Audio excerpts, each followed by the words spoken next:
Previously on X-Men. The Phoenix Saga.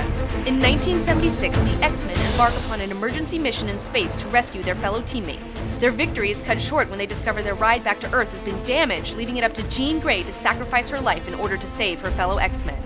She pilots the shuttle through a massive radiation storm whilst the rest of the team must stay in a shielded life pod. As Jean feels her life slipping away, she calls out and her prayer is answered by the Phoenix Force, a cosmic manifestation of all psionic energy, who bonds with her, allowing her to successfully crash land into Jamaica Bay, saving both the X-Men and herself. Now possessed with the powers of a god, Jean rejoins the X-Men. Together, they become involved in an alien empire's civil war when a rebel space princess comes to Earth seeking Charles Xavier's help against her mad brother, the Emperor Deken, who plans to weaponize the awesome power of the M-Cron crystal. The X-Men battle the Imperial Guard and stop Deken, only to find their efforts in vain with the entire universe in danger of blinking out of existence. It is here that Jean finally understands the true extent of her power as Phoenix, as she dives into the heart of the crystal and repairs its energy matrix, restoring the balance and saving the universe.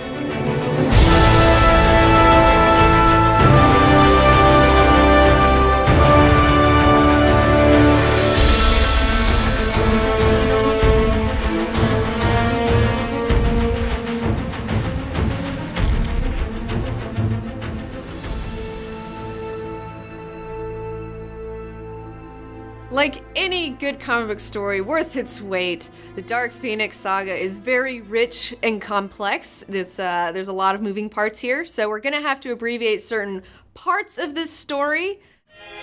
Westchester County, New York, Professor Charles Xavier's School for Gifted Youngsters. My friends, we are home! About time too, Rusky. So after the X-Men return home from saving the universe, they finally get a little bit of downtime and they make the most of it. Swing batter! Swing batter! Come on, Alf, give him your fastball. The Rusky's an easy out. Wolverine, shut up! Peter's been up twice already, and both times we've hit a home run. With any luck, Kurt, he'll do it again. X-Men, is this a game or a debate? Play ball. Nightcrawler plans a date. Wolverine goes hunting in the woods out back. Come on, Wolverine, we're taking a break. What do you want from me, Bub? A cheer? You take a break, Summers. I ain't tired. Anyone ever tell you got a heck of a chip on your shoulder, old buddy? Colossus, he writes a letter to his family before going on a picnic with Myra and Sean and Storm. They all go swimming. They're having a great time. Up you go, lass. Sean Cassidy, no! And even Jean, her parents, come to the mansion. And this is a moment where she kind of officially comes out to her parents as a mutant because they have had no idea that she's an X-Man, that she goes on these adventures. And they saw her with her powers when Firelord busted in the apartment. So like now she's kind of has to be like, hey, this is the deal. They look scared stiff, Jean, though they're hiding it well. And everybody's really worried about Jean, you know? I mean, her parents are worried, Scott's worried, and even Jean herself is worried because she feels like her power as Phoenix is just so overwhelming, to the point where she asks Xavier if she can rejoin the team, because if you remember, for a while there, she left the team to just be a normal person.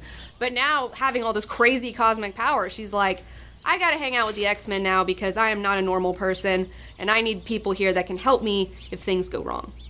I mean, can you imagine being a 20-something-year-old girl, you're just trying to figure your life out, and then you get the powers of a god? I mean, she's more powerful than Galactus. I mean, that's intense. That's a lot to deal with. And a lot of people have taken notice of this. Even some unsavory characters have been like, oh shit, look at her. She's got some power.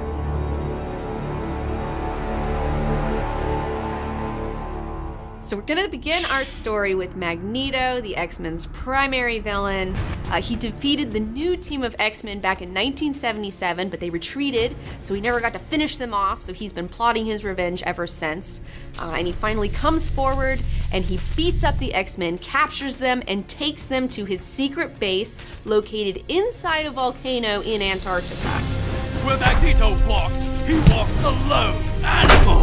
When the battle's done, you'll pay for this. Colossus, put him down for the count. Bon voyage! Wahoo! Who says you're gonna win? She's nothing like she used to be. Much wilder, almost barbaric.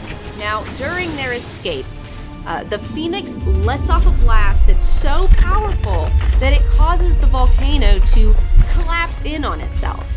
And you have Magneto escaping in his little magnetic bubble deal, and then you have Jean and Beast who make it to the surface, and the rest of the X-Men are trapped inside. And unbeknownst to Jean and Beast, the other X-Men claw and punch and blast their way through a rock wall and into the Savage Land. X-Men, welcome to the Savage Land. What is the Savage Land? What's that? The Savage Land is a perfectly preserved prehistoric jungle, complete with dinosaurs, prehistoric mammals, pterodactyls, and bizarre tribal peoples that have survived since prehistoric times, thanks to aliens who created a kind of wildlife preserve millions of years ago. However, they abandoned it at some unknown time in the past, but the machinery left operating preserves it still to this very day. Kazar warned me about these giant pterosaurs, but I never dreamed they'd be so big! Holy Mother of God! After the volcano collapse, Jean and Beast are stuck in the middle of the frozen-ass Antarctic, and luckily a helicopter sees Jean's Firebird and it comes to rescue them. So now Beast and Phoenix return home, and Jean has to tell Xavier that the other X-Men have died, which leaves Professor X just completely heartbroken. All things die, Charles, and not always at the time and manner of our choosing. I know, but I keep thinking, if I'd never formed the X-Men, if I'd only let them live out their lives in peace. So much so that he gives up on his entire dream, and he leaves Earth to go live on the Shi'ar throne world Chandalar with Lilandra, leaving Beast to go back to his experiments and Jean all alone, so she decides to go live with Moira, Lorna, and Alex on Mur Island. My taxi's waiting. I'd better get a move on. Are you sure you will not stay, Jean? I can't, Lilandra. There are too many memories in this house. Jean Grey suddenly finds herself shivering, and she realizes with a start that for the first time since joining the X-Men, she's on her own. And that scares the hell out of her. Back in the Savage Land, Cyclops, Wolverine, Storm, Nightcrawler, Colossus, and Banshee spend a lot of time trapped there. They help out the locals, they get involved in Savage Land politics, they have some adventures featuring Kazar and Sauron, before finally finding a way out. How does one find a way out of the Savage Land? Well, they build a raft, and when they're in the ocean paddling towards Argentina, I don't know, they end up getting picked up by a barge that takes them all the way to Japan, where they meet up with their old friend Sunfire. And fun fact, this is where Wolverine first meets Mariko Yoshida, a major love interest, because he thinks Jean's dead, so he's open to other women right now. I'm sorry I scared you. I'll go. Oh no, please stay. The foot is mine. You speak Japanese very well for an American. Anyways, so then they end up flying to Canada and they fight with Alpha Flight over Wolverine before finally returning back after a year and a half. They get back to the mansion only to find it completely empty. Nobody's home.